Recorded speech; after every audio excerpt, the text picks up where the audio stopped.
ये क्वेश्चन कहता है कि simply supported beam of length 4 metre supports uniformly distributed load of intensity 4 kilonewton per metre spreads over entire length. The beam is made of T section as shown in the figure and determine maximum tensile and compressive stress developed in the beam. Question कह रहा है कि एक simply supported beam है जिसकी जो length है 4 metre है, उसको यूनिफॉर्मली डिस्ट्रीब्यूटेड लोड लग रहा है और उस डिस्ट्रीब्यूटेड लोड को सपोर्ट किया हुआ है. उस लोड की जो इंटेंसिटी है वो है 4 किलोन्यूटन पर मीटर और जो स्प्रेड है वो पूरी लेंथ पे है वो, और जो बीम है वो टी सेक्शन की बनी हुई है और डिटरमाइन करना है हमें मैक्सिमम टेंसाइल और कंप्रेसिव स्ट्रेस. तो कुछ फिगर्स बना लेते हैं जो कि क्वेश्चन में हमें गिवन है. आपको फाइंड करना है maximum tensile and compressive stress, इससे ज़्यादा कुछ नहीं दिया. सबसे पहले देखते हैं कि जब दिया ही क्वेश्चन है कि मैक्सिमम टेंसाइल और कंप्रेसिव स्ट्रेस निकालना है, तो मैक्सिमम टेंसाइल और कंप्रेसिव स्ट्रेस कहाँ इंड्यूस होता है बीम में. अब इस बीम के अगर मैं पहली वाली लाइनें पढ़ूँ तो वो कहता है कि एक सिंपली सपोर्टेड बीम है, तो भैया एक सिंपली सपोर्टेड बीम बना दी हमने. उस पर यूडीएल लग रहा है तो यूडीएल लगा दिया हमने. यूडीएल की इंटेंसिटी 4 किलोन्यूटन पर मीटर की है तो वो भी लगा दी हमने. अब कह रहा है कि वो टी सेक्शन है, टी सेक्शन तो बना ही दिया हमने, ठीक है. अब कुछ नहीं कह रहा. अब वो कह रहा है कि इस पे स्ट्रेसेस निकालने के लिए हमको क्या करना पड़ेगा.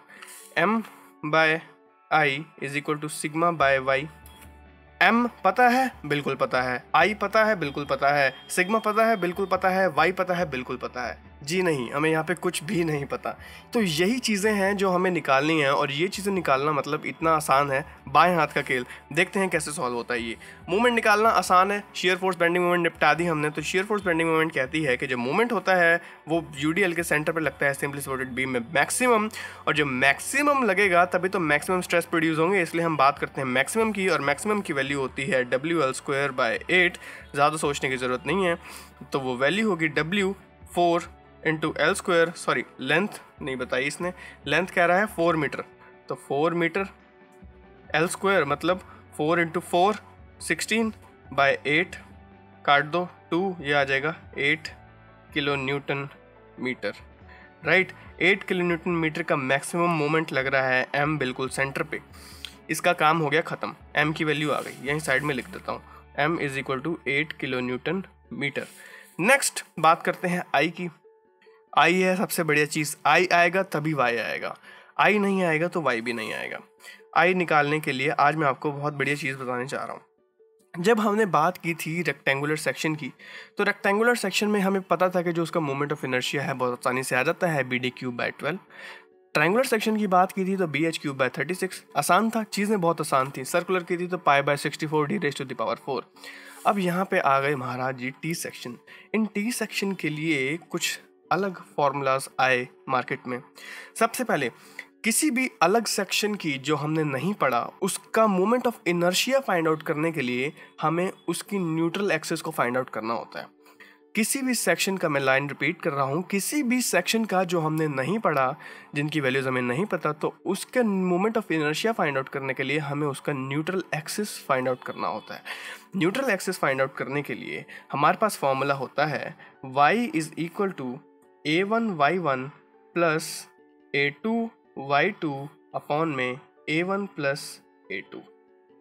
अब ये A1y1 A2y2 A1 plus A2 क्या है? ठीक है, जब भी हमारे पास कोई सेक्शन गिवन है, सपोज ये तो I सेक्शन था, तो क्या मैं इसको 2 पार्ट्स में डिवाइड कर सकता हूँ? अगर मैं इसको 2 पार्ट में डिवाइड कर दूं तो मेरे पास एक ऊपर वाला रेक्टेंगल आ गया, एक नीचे वाला रेक्टेंगल आ गया ना.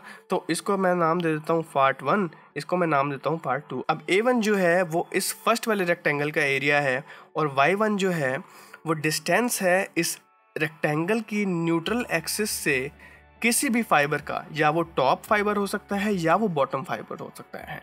तो y जो डिस्टेंस है y1 वो फर्स्ट वाले रेक्टेंगल की न्यूट्रल एक्सिस से उस सेक्शन के टॉप का या फिर बॉटम का डिस्टेंस है. तो यहाँ पे अगर मैं बात करूँ, ये इसकी न्यूट्रल एक्सिस हो जाएगी क्योंकि रेक्टेंगल है, तो जो उसकी न्यूट्रल एक्सिस है वो सेंटर पे लाई करेगी. सिमिलरली जो नीचे वाला रेक्टेंगल है उसकी एक्सिस भी सेंटर पे ही लाई करेगी. अभी मैंने डायमेंशंस, अब इसकी लेंथ भी फाइंड आउट नहीं करी है. अगर ये 20 है तो ये डिस्टेंस कितना हो जाएगा, सब देखो टॉप फाइबर से निकाल लेता हूँ, वही पास पड़ रहा है मेरे लिए. तो ये जो डिस्टेंस हो जाएगी ये कितनी हो जाएगी 10 mm. राइट, ये हो गई 10, ये हो गई 20. तो A1 कितना हो गया 150 into 20, 150 into 20 into y1 distance मैंने आपको बताया भी इसकी न्यूट्रल एक्सिस से टॉप फाइबर तक का distance that is 10 plus a2 कितना होगा, अब ये लेंथ कितनी है, अगर ये 300 है और ये 20 है तो 300 माइनस 20 तो ये हो जाएगी 280 इंटू 20 280 इंटू 20 इंटू इसकी न्यूट्रल एक्सिस। देखो हमने सेक्शन ये वाले क्यों कट किए, क्योंकि इनके न्यूट्रल एक्सिस फाइंड आउट करना बहुत ही आसान था। ऐसे ही हमको आई सेक्शन मिलता है, उसकी भी न्यूट्रल एक्सिस फाइंड आउट करना आसान होता है। अगर हमको आई सेक्शन ऐसे गिवन हो तो उस आई सेक्शन की जो न्यूट्रल एक्सिस है 3 सेक्शन में हम इसको डिवाइड कर दें, एक ये ऊपर वाला, एक नीचे, बीच वाला, एक नीचे वाला। न्यूट्रल एक्सिस इसकी ये रही, इसकी ये रही और इसकी ये रही, तभी हम इसको पार्ट्स में डिवाइड करते हैं ताकि इनकी जो न्यूट्रल एक्सिस है वो हमें मिल सके और क्वेश्चन हमारा आसान हो सके।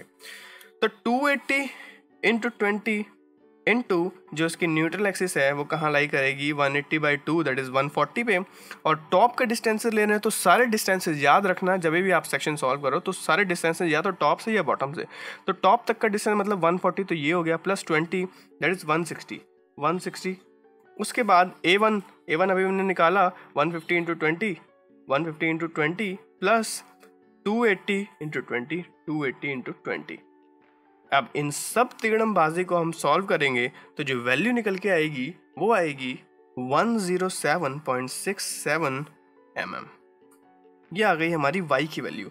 और ये y की वैल्यू कहाँ से आई है ये मुझे बताइए ज़रा। ये y की वैल्यू आई है 107.67 mm from the top of the section. अगर यही y1 y2 हम बॉटम से ले रहे होते तो ये 107.67 बॉटम से आता, और ये 107.67 नहीं आता, फिर ये कोई और वैल्यू आती।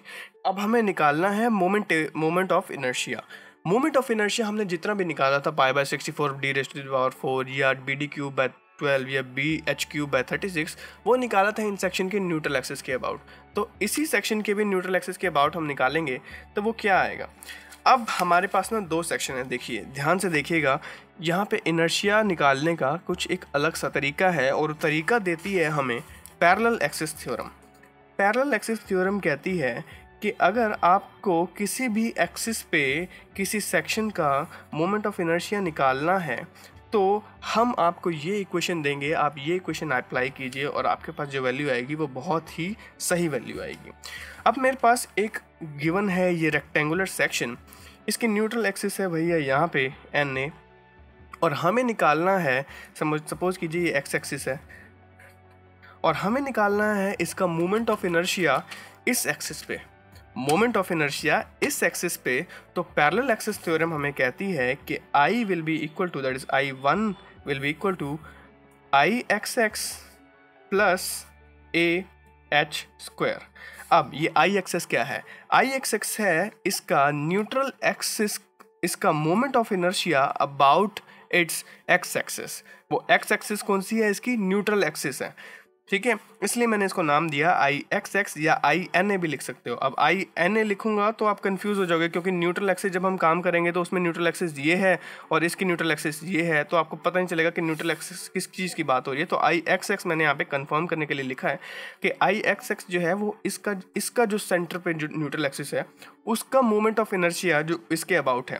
अब मोमेंट ऑफ इनर्शिया IXX के अबाउट कितना होगा, bd³/12, ठीक है। तो IXX की वैल्यू तो आ गई bd³/12 प्लस A इसी का area that is b into D into h²। h² वो डिस्टेंस है जिस न्यूट्रल एक्सिस पे हमें मोमेंट ऑफ इनर्शिया निकालना है और जो इसकी अपनी खुद की न्यूट्रल एक्सिस है उनके बीच का डिस्टेंस, दैट इज ये जो डिस्टेंस है ये है h, और इसका स्क्वायर मल्टीप्लाई होगा इसके एरिया से और वो ऐड होगा इसी के न्यूट्रल एक्सिस के अबाउट जो मोमेंट ऑफ इनर्शिया आएगा उसके अंदर। तो जो मोमेंट ऑफ इनर्शिया तब निकल के आएगा उसको कहेंगे हम I1 उस सेक्शन के लिए, और वो होगा IXX प्लस AH², राइट। अब यही मोमेंट ऑफ इनर्शिया, अब ऐसा होता कि हमारे पास 2 सेक्शन होते, सपोज इससे एक और सेक्शन भी जुड़ा होता, ठीक है, तो उसके लिए एक और आ जाता, I2 आ जाता, तो वो होता है इसका IXX प्लस AH², का इसको H1 दे दो, इसको A1 दे दो, IXX1 दे दो, इसको IXX2 दे दो, H²। तो ये कुछ इस तरीके से आ जाता। और फिर इस पूरे सेक्शन का अगर हमें मोमेंट ऑफ इनर्शिया निकालना होता तो वो होता I1 plus I2 is equal to I। ये कहती है हमारी पैरेलल एक्सिस थ्योरम। इस पैरेलल एक्सिस थ्योरम को हम अप्लाई करेंगे इस सेक्शन के अंदर और देखेंगे कि इसका moment of inertia about it's neutral axis क्या निकल के आता है। तो मैंने अप्लाई किया पैरेलल एक्सिस थ्योरम को, तो मेरे पास कितने सेक्शंस हैं, एक है सेक्शन 1 और एक है सेक्शन 2। इस सेक्शन 1 के लिए मेरे पास आई एक्स एक्स क्या होगा, मैं पहले बात करता हूँ सेक्शन 1 की। सेक्शन 1, इस सेक्शन 1 के लिए जो आई एक्स एक्स है, ठीक है, कंफ्यूज ना होना, I1 निकाल रहा हूँ अभी, तो I x x plus a h square, मतलब आई एक्स एक्स का मतलब है इस पूरे सेक्शन का मोमेंट ऑफ इनर्शिया प्लस इसका एरिया इनटू इसका डिस्टेंस जो है न्यूट्रल एक्सिस से इसकी अपनी खुद की न्यूट्रल एक्सिस के बीच में, उसका स्क्वायर। ठीक है, वैल्यूज़ में पुट करता चला जाता हूँ। अगर इसका न्यूट्रल एक्सिस निकालेंगे तो वो आएगा I x x will be equal to 150 b d cube होता है ना, इंटू 20 का क्यूब डिवाइडेड बाय 12। ठीक है, एरिया जो होगा इसका वो होगा 150 इंटू 20 और h का जो डिस्टेंस होगा वो होगा, अब ये देखिए ये है 107.67। ठीक है, न्यूट्रल एक्सिस लाई कर रही है क्योंकि टॉप से है, और अगर इसमें से मैं 10 कम कर दूं तो डिस्टेंस आ जाएगा न्यूट्रल एक्सिस और इसकी न्यूट्रल एक्सिस के बीच में। ये 10 कम करना है सिर्फ, क्योंकि टोटल डिस्टेंस है 107.67, तो ये आ जाएगा 97.67। तो h की वैल्यू आ जाएगी 97.67 mm। ये सारी वैल्यूज़ ये mm स्क्वायर में हो जाएगा, ये mm raise to the power 4 में हो जाएगा। ठीक है, तो पुट कर दीजिए सारी वैल्यूज़ को इसमें, तो I1 की जो वैल्यू आएगी वो आएगी 28.71 into 10 raise to the power 6। ठीक है, सिमिलरली जब सेक्शन 2 की हम बात करेंगे तो उसके लिए भी सेम यही प्रोसीजर फॉलो होगा। उसके लिए एरिया क्या हो जाएगा इसका, वो हो जाएगा 280 इंटू 20। एच की वैल्यू क्या हो जाएगी, अब देखिए ये जो डिस्टेंस है, ये डिस्टेंस निकालना है। अगर मैं इस डिस्टेंस में से, इस टोटल डिस्टेंस में से एक तो ये डिस्टेंस और ये डिस्टेंस माइनस कर दूं, दैट इज़ एक तो ये वाला डिस्टेंस और ये वाला डिस्टेंस माइनस कर दूं, तो मेरे पास ये बीच का डिस्टेंस आ जाएगा। इस पूरे डिस्टेंस की बात कर रहा हूँ। अब ये पूरा डिस्टेंस कितना है, अगर ये 280 है तो 280 के हाफ पे इसकी न्यूट्रल एक्सिस लाई कर रही है, दैट इज़ 140 पे। इट मीन्स ये जो लेंथ हो गई ये तो 140 हो गई, 140 प्लस 20 ये हो जाएगी 160। अब 160 में से मुझे माइनस करना है कौन सा डिस्टेंस, एक तो ये वाला और एक ये वाला। ये दोनों डिस्टेंस जो हैं ये मिलके क्या बना रहे हैं, 107.67 mm। अभी अभी हमने वैल्यू निकाली, तो 160 में से अगर मैं 107.67 माइनस करूँगा वो आएगी, h की वैल्यू आएगी 52.33 mm। मतलब ये जो डिस्टेंस है, ये जो डिस्टेंस है इसकी वैल्यू आएगी 52.33 mm।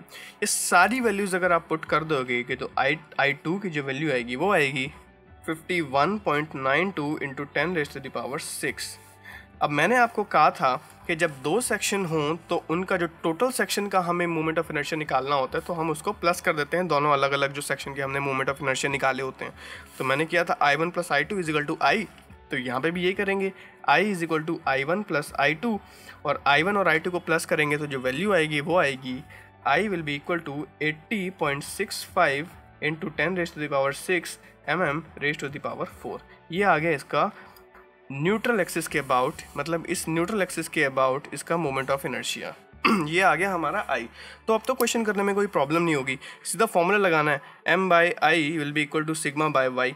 अब m निकाला था हमने 8 किलो न्यूटन मीटर, I की वैल्यू निकाल ली हमने 80.65 into 10 raise to the power 6 mm raise to the power 4, और ये था हमारा किलो न्यूटन मीटर में। देखो यहाँ पे था ये किलो न्यूटन मीटर में, तो m की वैल्यू को सबसे पहले चेंज करना होगा 8 into 10 raise to the power, kilo newton का न्यूटन होगा तो 10 raise to the power 3, metre का mm होगा तो 10 रेज़ टू द पावर 3, तो हो जाएगा total 10 raise to the power 6 newton mm में। ठीक है, ये सारी वैल्यूज पुट कर देना। अब यहाँ पे बात है समझने की, इसने पूछा है हमसे maximum tensile and compressive stress. अब हमारी बीम पे देखो यूडीएल लग रहा था, तो ये इस तरीके से बेंड होगी, ये इस तरीके से बेंड होगी, तो इसकी जो डिफ्लेक्टेड शेप है वो कुछ इस तरीके से आएगी। तो सैगिंग कौन से पार्ट में हो रही है, सॉरी, तो ये कौन सी चीज़ है, सैगिंग है या हॉगिंग है। ये मोमेंट बिल्कुल पता है आपको, ये सैगिंग मोमेंट है। सैगिंग मोमेंट है तो कंप्रेशन कहाँ पे होगा, टॉप पार्ट में। टेंसाइल कहाँ पे होगा, बॉटम पार्ट में। टेंशन प्रोड्यूस होगी टॉप बॉटम पार्ट में। तो इसने पूछा है मैक्सिमम टेंसाइल और कंप्रेसिव, तो मैक्सिमम टेंसाइल जो होगी वो के बॉटम फाइबर पे और मैक्सिमम कंप्रेसिव इस टॉप फाइबर पे होगी। अब न्यूट्रल एक्सिस इसकी कहाँ पे है, लाई कर रही है वो 107.67 के डिस्टेंस पे, ऊपर से 107.67 है और जो नीचे से डिस्टेंस है वो 300 में से मैं अगर 300 में से 107.67 माइनस कर दूं तो आ जाएगा 192.33। ये जो डिस्टेंस आ रहा है ये आ रहा है 192.33 mm।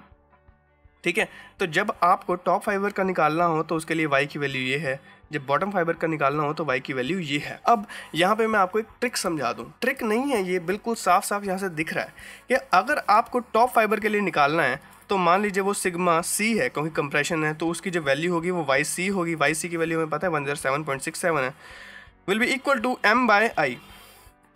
और जब सिग्मा टी के लिए निकालना है, सिग्मा टी अपॉन में y t will be equal to m by I.